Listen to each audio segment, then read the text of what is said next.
హైదరాబాద్ లో బోనాల సందడి నెలకొంది. పాత బస్తీలోని లాల్ దర్వాజా, ముషీరాబాద్, బేగంపేట్, జవహర్ నగర్ తదితర ప్రాంతాల్లో పెద్ద ఎత్తున వేడుకలు జరుగుతున్నాయి. లాల్ దర్వాజా సింహవాహిని, చార్మినార్ భాగ్యలక్ష్మి అమ్మవార్లకు పాత బస్తీ సహా పరిసర ప్రాంతాల ప్రజలు బోనాలు సమర్పిస్తున్నారు.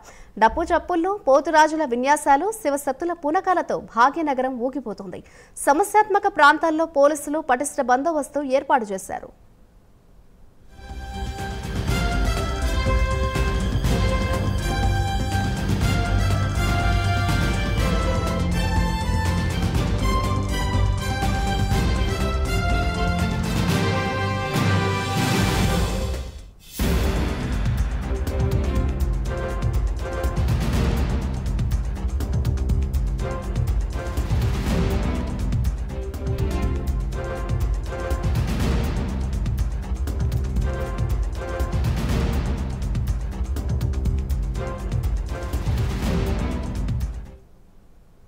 హైదరాబాద్ లో బోనాల సందడి నెలకొంది. పాత బస్తీలోని లాల్ దర్వాజా, ముషీరాబాద్, బేగంపేట్, జవహర్ నగర్ తదితర ప్రాంతాల్లో పెద్ద ఎత్తున వేడుకలు జరుగుతున్నాయి.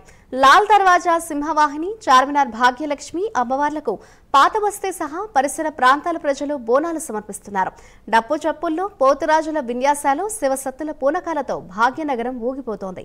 సమస్యాత్మక ప్రాంతాల్లో పోలీసులు పటిష్ట బందోబస్తు ఏర్పాటు చేశారు. ప్రభుత్వం వచ్చిన తర్వాత హైదరాబాద్ నగరంలో ఏర్పాటు చేసుకున్నటువంటి గొప్ప పండగ ఇది బోనాల పండగ. ఇటువంటి పండగ భూమిపుత్రుల పండగ.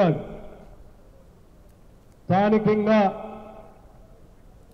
ఈ ప్రాంత ప్రజలకు ఎటువంటి ఇబ్బందులు రాకుండా గాలి దుమారం దుష్ట శక్తులు ఏవి కూడా నగరం పైన కానీ కుటుంబాల పైన కానీ పడకుండా తల్లి మమ్మల్ని రక్షించు అని చెప్పి చేసుకునేటువంటి మహాకాళి అమ్మవారి బోనాల జాతర ఇది. ఆ తల్లి ఎప్పుడూ కూడా ఈ సందర్భంగా మనం చేసేటువంటి పూజల్ని, వారికి గౌరవించుకునేటువంటి విధానాన్ని ఎప్పుడు కూడా మన్నిస్తూ ఈ ప్రాంత ప్రజల్ని కాపాడుతున్నటువంటి ఆ తల్లికి బోనాల సందర్భంగా, మహంకాళి లాల్ దర్వాజా పండుగ సందర్భంగా హృదయపూర్వకమైనటువంటి నమస్కారాలు తెలియజేస్తా ఉన్నాను రాష్ట్ర ప్రభుత్వం తరఫు నుంచి. ఈ సింహవాహిని మహంకాళి యొక్క ఉన్నటువంటి ఒక లాల్ దర్వాజా యొక్క ఉన్నటువంటి ఒక ఈ బోనాన్ని దర్శించి అమ్మవారి యొక్క ఉన్నటువంటి ఆమెను పూజించి ఆమెను ప్రార్థించి ఈ ఆషాఢ మాసంలో జరిగే బోనాల్లో తెలంగాణ ప్రజలందరికీ ఆమె శక్తి సామ్రాజ్యం ఇవ్వాలని